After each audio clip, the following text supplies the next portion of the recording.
Welcome back to our channel. ഇന്ന് നമ്മളൊരു home made cream കേക്കാണ് തയ്യാറാക്കാൻ പോകുന്നത്. ഈ കേക്കിൽ എല്ലാ ഇൻഗ്രീഡിയൻസും നമ്മുടെ വീട്ടിൽ എപ്പോഴും അവൈലബിൾ ആയിട്ടുള്ള ഇൻഗ്രീഡിയൻസ് ആണ്. പിന്നെ അത് മാത്രമല്ല, അതിന് നമ്മൾ വിപ്പിംഗ് ക്രീമോ അല്ലെങ്കിൽ വിപ്പിംഗ് പൗഡറോ ഒന്നും നമ്മൾ യൂസ് ചെയ്യുന്നില്ല. നമ്മൾ ഹോം മെയ്ഡായിട്ട് ക്രീമും കേക്കും ഉണ്ടാക്കിയെടുക്കാൻ പോവാണ്. അപ്പോൾ എങ്ങനെയാണ് വളരെ എളുപ്പത്തിൽ ഒരു ക്രീം കേക്ക് ഉണ്ടാക്കിയെടുക്കാമെന്ന് നോക്കാം. അതോടൊപ്പം തന്നെ ഒരു കാര്യം പറയുകയാണ്, ചാനൽ ആദ്യമായിട്ടാണ് കാണുന്നതെങ്കിൽ പ്ലീസ് ഒന്ന് സബ്സ്ക്രൈബ് ചെയ്യണം, സപ്പോർട്ട് ചെയ്യണം. ഇനി നമുക്ക് എങ്ങനെയാണ് ഹോം മെയ്ഡ് ക്രീം കേക്ക് ഉണ്ടാക്കിയെടുക്കാമെന്ന് നോക്കാം. അപ്പോൾ ഈ കേക്ക് ഉണ്ടാക്കുമ്പോൾ നമ്മൾ ഒരുപാട് കാര്യങ്ങൾ ശ്രദ്ധിക്കാനുണ്ട്. അപ്പോൾ അതിൽ ആദ്യം തന്നെ പറയാനാണെങ്കിൽ, തീരെ വെള്ളത്തിൻ്റെ കണ്ടൻറ്റ് ഇല്ലാത്ത പാത്രം എടുക്കുക, ഡ്രൈ ആയിട്ടുള്ളൊരു പാത്രം എടുക്കുക. അതിലേക്ക് റൂം ടെമ്പറേച്ചറിലുള്ള 4 മുട്ട പൊട്ടിച്ചൊഴിക്കാം. ഈ 4 മുട്ട നമുക്ക് നന്നായി ബീറ്റ് ചെയ്തെടുക്കണം. ഒന്നെങ്കിൽ ഹാൻഡ് വിസ്ക് വെച്ചിട്ട് ബീറ്റ് ചെയ്യാം, ഇനി അതല്ലെങ്കിൽ ബീറ്റർ ഉണ്ടെങ്കിൽ അത് വെച്ചിട്ട് ബീറ്റ് ചെയ്യാം. ഇനി അതും അല്ലെങ്കിൽ മിക്സിയുടെ ജാറിലിട്ടിട്ട് 5-10 മിനിറ്റ് നന്നായി ബീറ്റ് ചെയ്തെടുത്താലും മതി. ഇപ്പോൾ നമ്മൾ ഈ മുട്ട നന്നായി ബീറ്റ് ചെയ്തെടുത്തിട്ടുണ്ട്. ഇനി നമുക്കിതിലേക്കുള്ള ബാക്കി ഇൻഗ്രീഡിയൻസ് ആഡ് ചെയ്ത് കൊടുക്കണം. അപ്പോൾ അതിന് വേണ്ടിയിട്ട് ഞാൻ ഈ ഒരു കപ്പാണ് യൂസ് ചെയ്യുന്നത്. ഈ കപ്പിൽ 1/2 കപ്പ് പഞ്ചസാര, പൊടിക്കാത്ത പഞ്ചസാര ആഡ് ചെയ്ത് കൊടുക്കാം. ഇനി പഞ്ചസാര ചേർത്തതിന് ശേഷം വീണ്ടും നന്നായി ഒന്ന് ബീറ്റ് ചെയ്തെടുക്കണം. ഹാൻഡ് വിസ്ക് വെച്ച് തന്നെ ബീറ്റ് ചെയ്യാം. ഇനി നമുക്ക് വേണ്ടത് വാനില എസൻസ് ആണ്. വാനില എസൻസ് 1 ടേബിൾ സ്പൂൺ ചേർത്ത് കൊടുക്കാം.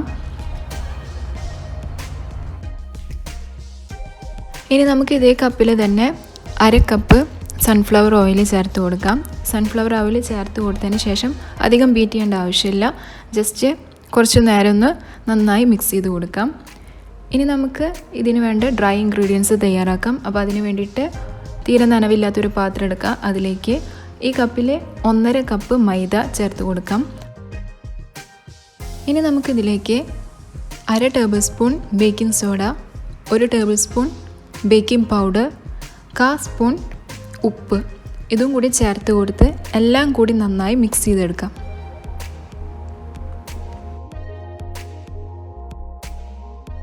ഇപ്പോൾ ഈ ഡ്രൈ ഇൻഗ്രീഡിയൻസ് എല്ലാം നമ്മൾ ബീറ്റ് ചെയ്ത് വെച്ചിരിക്കുന്ന മുട്ടയിലേക്ക് ഒരു അരിപ്പ വെച്ച് അരിച്ചിട്ട് ആഡ് ചെയ്ത് കൊടുക്കണം. 2 സെക്ഷൻസായിട്ട് ആഡ് ചെയ്ത് കൊടുക്കുക. ഫസ്റ്റ് സെക്ഷൻ ആഡ് ചെയ്ത് കഴിഞ്ഞാൽ നന്നായി ഒന്ന് മിക്സ് ചെയ്യണം. അതിനുശേഷം നമുക്ക് രണ്ടാമത്തെ സെക്ഷൻ ആഡ് ചെയ്ത് കൊടുക്കുക. അങ്ങനെ എല്ലാം 2 സെക്ഷൻസും ആഡ് ചെയ്ത് കഴിഞ്ഞാൽ 1/2 കപ്പ് പാലും കൂടി ചേർത്ത് നന്നായി മിക്സ് ചെയ്തെടുക്കണം. നന്നായി മിക്സ് ചെയ്ത് കഴിഞ്ഞാൽ വിസ്ക് വെച്ച് തന്നെ നമുക്കിതൊന്ന് ഫോൾഡ് ചെയ്തെടുക്കാം. അപ്പോൾ കേക്ക് ഉണ്ടാക്കാനുള്ള ബാറ്റർ ഇവിടെ തയ്യാറായിട്ടുണ്ട്. ഒരു തിക്ക് കൺസിസ്റ്റൻസിയിലായിരിക്കണം നമ്മളിത് തയ്യാറാക്കാൻ വേണ്ടിയിട്ട്. ഇനി നമുക്ക് ഇത് കുക്കറിൽ നന്നായി ബേക്ക് ചെയ്തെടുക്കാം. അപ്പോൾ അതിന് വേണ്ടിയിട്ട് കുക്കറിൽ തീരെ വെള്ളത്തിൻ്റെ കണ്ടൻറ്റ് ഉണ്ടാകാൻ പാടില്ല.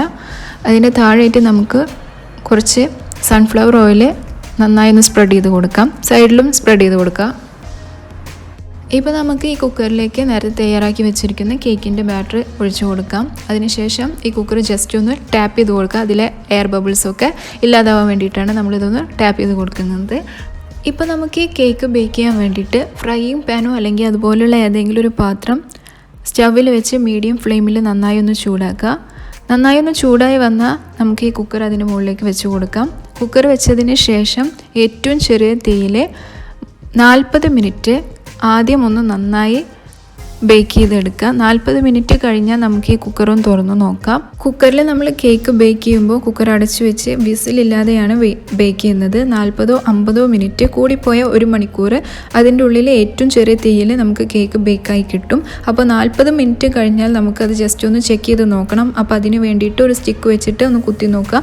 അപ്പോൾ അതിൻ്റെ മുകളിൽ കേക്കിൻ്റെ കണ്ടൻസ് ഒന്നും ഇല്ലെങ്കിൽ അപ്പോൾ അത് ബേക്കായിട്ടുണ്ട് എന്നാണ്. അപ്പോൾ നമുക്കത് വേറെ പാത്രത്തിലേക്ക് മാറ്റാവുന്നതാണ്. ഇപ്പോൾ ഞാനിത് നന്നായി ബേക്ക് ചെയ്തെടുത്തിട്ടുണ്ട്. ഓൾമോസ്റ്റ് 1 മണിക്കൂർ വരെ ചെറിയ തീയിൽ നന്നായി ബേക്ക് ചെയ്തെടുത്തിട്ടുണ്ട്. ഇപ്പോൾ നമ്മൾ കുക്കറിൽ കേക്ക് ബേക്ക് ചെയ്യുമ്പോൾ വിസിലെടുത്തിട്ട് അവിടെ നമുക്കൊരു പേപ്പർ ഫോൾഡ് ചെയ്ത് വെക്കുകയാണെങ്കിൽ 30-35 മിനിറ്റിൻ്റെ ഉള്ളിൽ നമുക്ക് കേക്ക് നന്നായി ബേക്കായി കിട്ടും. ഇപ്പോൾ ഈ കേക്കിൻ്റെ സെൻറ്ററിൽ വന്നിട്ടുള്ള ആ ഒരു സർക്കിള് അപ്പോൾ ഉണ്ടാവില്ല. അപ്പോൾ ആ സർക്കിൾ നമുക്ക് ഒഴിവാക്കാൻ പറ്റും. പിന്നെ അത് മാത്രമല്ല, ഇപ്പം ഞാനിവിടെ ക്രീം കേക്ക് ഉണ്ടാക്കുന്ന കാരണം ഈ കേക്കിൻ്റെ അപ്പർ പോർഷൻ നമ്മൾ കട്ട് ചെയ്ത് കളയും. അപ്പോൾ ടീ കേക്ക് ഉണ്ടാക്കുമ്പോൾ നിങ്ങൾ എന്തായാലും അതിൻ്റെ ഫ്രണ്ടിൽ സർക്കിൾ വരാതെ നോക്കുക. അപ്പോൾ അതിന് വേണ്ടിയിട്ട് ഒരു പേപ്പർ ഫോൾഡ് ചെയ്ത് വെക്കണം.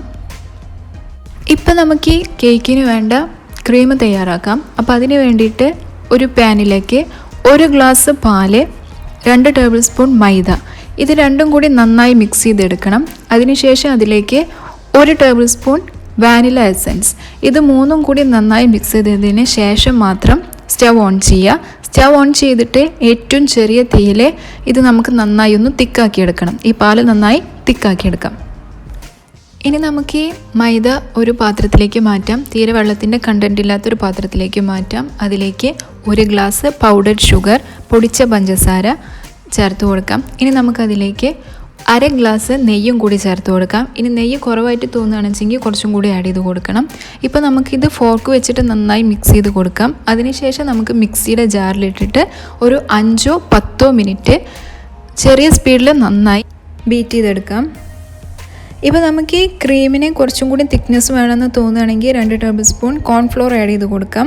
ഇനി അഥവാ നല്ല തിക്കായിട്ട് തന്നെ ഇരിക്കുന്നത് എങ്കിൽ കോൺഫ്ലോർ ഒഴിവാക്കണം. പിന്നെ നമുക്ക് ഇതിലേക്ക് വാനില എസൻസും ആഡ് ചെയ്ത് കൊടുക്കാം. ഒരു ഫ്ലേവറിന് വേണമെങ്കിൽ വാനില എസൻസ് ആഡ് ചെയ്ത് കൊടുക്കാം. പിന്നെ നമുക്ക് ഈ ക്രീം യെല്ലോയിഷ് കളറിലാണ് കിട്ടുക, കാരണം നെയ്യ് ചേർക്കുന്നത് കൊണ്ട്.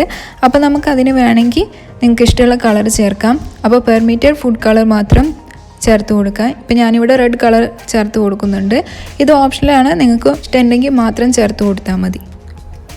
നമുക്ക് ഈ ക്രീം വെച്ചിട്ട് കേക്ക് നന്നായി ഫ്രോസ്റ്റിംഗ് ചെയ്യാം. അപ്പോൾ അതിന് വേണ്ടിയിട്ട് കേക്കിൻ്റെ സൈഡിൽ നന്നായി മുരിഞ്ഞിട്ടുള്ള ഭാഗം ജസ്റ്റ് ഒന്ന് കട്ട് ചെയ്ത് കൊടുക്കാം.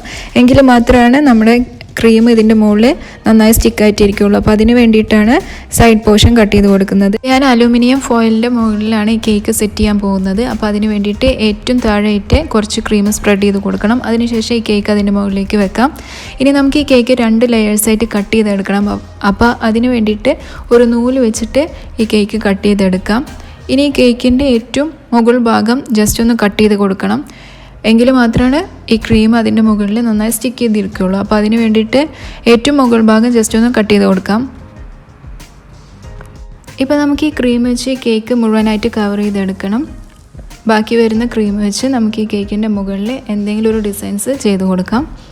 അപ്പോൾ ഹോം മെയ്ഡായിട്ട് കേക്കിന് വേണ്ട പൈപ്പും ബാഗ്സൊക്കെ നമുക്ക് ഉണ്ടാക്കാൻ പറ്റും. അപ്പോൾ അത് വെച്ച് നിങ്ങൾ ഉണ്ടാക്കുക, എന്തെങ്കിലും ഒരു ഡിസൈൻസ് കൊടുക്കുക. അപ്പോൾ ഹോം മെയ്ഡായിട്ട് നമ്മുടെ വീട്ടിൽ അവൈലബിൾ ആയിട്ടുള്ള ഇൻഗ്രീഡിയൻസ് യൂസ് ചെയ്തിട്ട് വളരെ ടേസ്റ്റി ആയിട്ടുള്ളൊരു കേക്ക് ആർക്കും വേണമെങ്കിലും പെട്ടെന്ന് തയ്യാറാക്കിയെടുക്കാം. അപ്പോൾ എല്ലാവർക്കും ഈ വീഡിയോ ഇഷ്ടപ്പെട്ടു എന്ന് ഞാൻ വിചാരിക്കുന്നു. ഈ വീഡിയോ ഇഷ്ടപ്പെട്ടാൽ നിങ്ങൾ തീർച്ചയായും ലൈക്ക് ചെയ്യണം, നിങ്ങളുടെ കമൻറ്റ്സ് അറിയിക്കണം. ഇനി സബ്സ്ക്രൈബ് ചെയ്യാത്തവരുണ്ടെങ്കിൽ പ്ലീസ് ഒന്ന് സബ്സ്ക്രൈബ് ചെയ്യണം, സപ്പോർട്ട് ചെയ്യണം. Thanks for watching.